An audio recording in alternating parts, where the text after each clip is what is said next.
In Minneapolis, God gave precious gems of truth to the people. There's been much talk about the old landmarks, but there is evidence that they knew not what the old landmarks were. And then she tells us what they were, what they are. Do you know what they are? Well, let's see what they are. Here they are.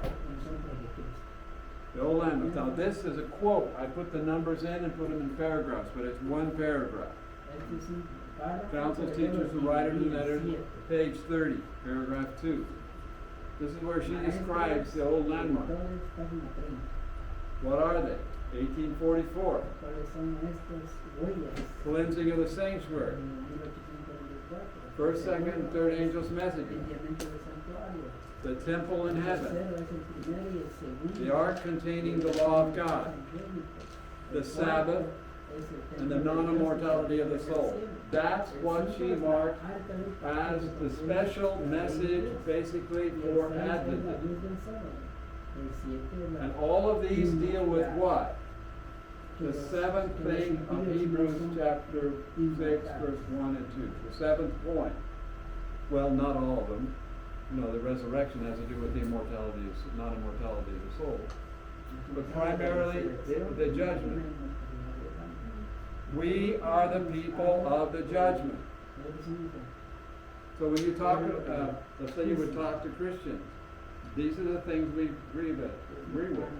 But the last one is the one that God has given us to call to speak about. We are the Laodicea, the people of the judgment.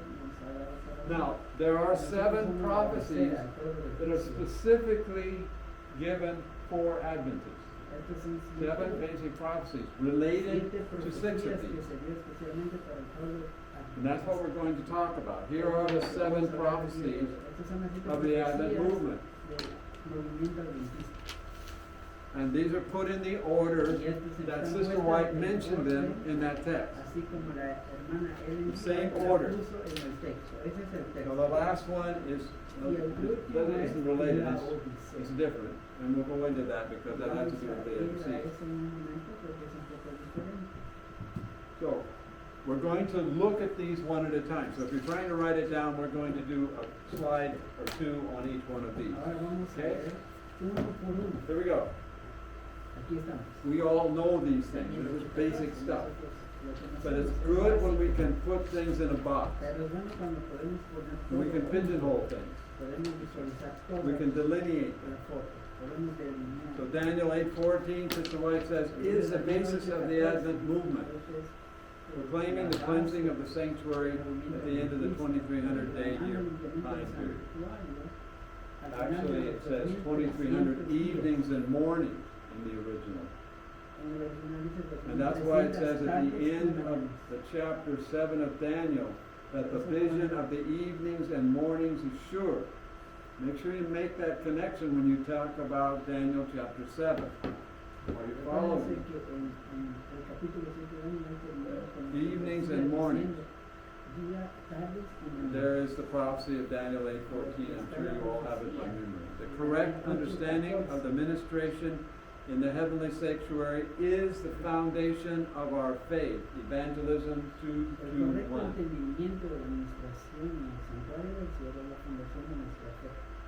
Point 2, Revelation 7:1 through 4. The 4 winds of strife are restrained until the saints are sealed. That is the question that is answered in Revelation 6:17. Who shall be able to stand?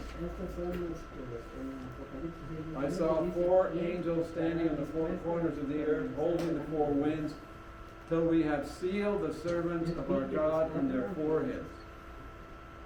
What are the angels doing? Holding the winds. They're holding the winds. The winds of war. The winds of war. They're out there. They're being held by the angels. Still what? So God's people make up their mind they're not going to have anything to do with Satan. That's what they're being held for. So, Revelation 3, 14, number 3. Revelation 14, 6 through 12, the 3 angels' message announcing the everlasting good. Es el mensaje de la esperanza. And we know what this message is. Fear God, give glory to Him. Temer a Shorted Dios y darle gloria. GGTG. Porque no es así. The three angels' messages brought together in Revelation, in Daniel chapter 7, verses 6 and 9. Three angels' messages. Está The hour of God's judgment is la hora del coming. juicio en Daniel 7, 9 y 26. Revelation 10, verse 11. This is the prophecy of the disappointment. The prophesied disappointment of 1844 happened because of an incorrect understanding of the word sanctuary.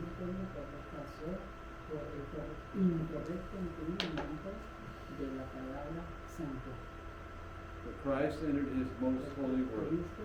Number 5, Revelation 11:19. What do we see in Revelation 19? We see the most holy place open. The first part of Revelation takes place where? Primarily. Symbolically in the holy place. When we see doors and curtains open in the first part of the book of Revelation, ask yourself which veil is being spoken of, which door is being opened, which is being closed. So here we see the last part of chapter 11, that door open. And then the last part of the book of Revelation has to do with the whole plan of salvation from beginning to end. It is the end of all things. It's a summary of everything that's gone before in the Bible. The last 11 chapters. When you understand that, you begin to really understand Revelation. So the most holy place is open, revealing the Ark of the Covenant. Number 6, repairs of the breach. We know that, we talk about it, repairs of the breach in the wall. The Sabbath restored. One of the foundations, one of the principal institutions of God. Number 7, the letter to Laodicea, the people of the judgment. Here's an interesting quote from Sister Wright found in Early Writings, page 14. I raised my eyes and saw what? A straight and narrow path cast up high above the world.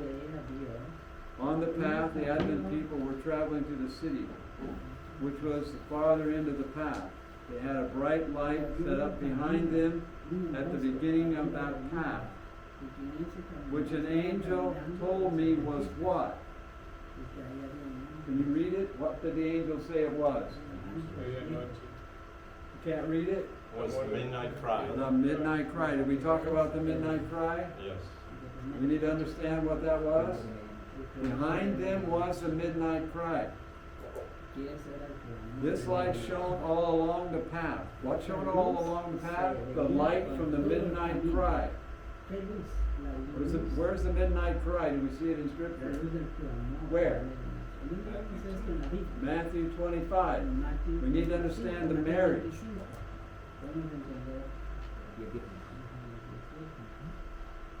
They might not stumble.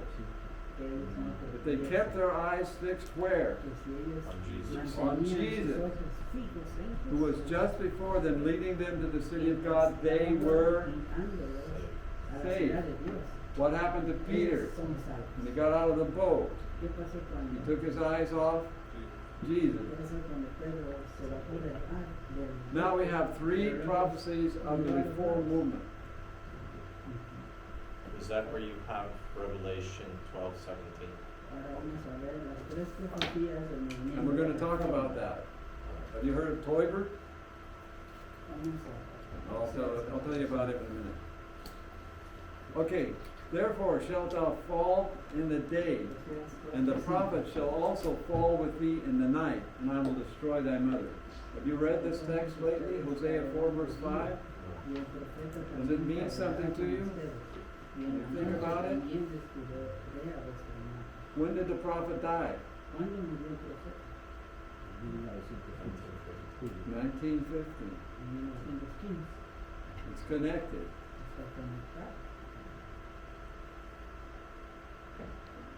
The prophesied last Reformation. Isaiah also cries concerning Israel, though the number of children be as the sand of the sea, a remnant shall be saved. This is quoted actually in the Septuagint from Isaiah 10 verse 22. And Isaiah 66:5 says, hear the word of the Lord, ye that tremble at his word. Your brethren that hated you, that cast you out for my name's sake, said, who's speaking now? Ones who cast you out said, let the Lord be glorified, but he shall, that is God, shall appear to your joy, and they shall be ashamed. How are they going to be ashamed? Is God going to shame them? I don't think so. I think they're going to shame themselves. They're going to be ashamed. They're going to be disappointed. They thought they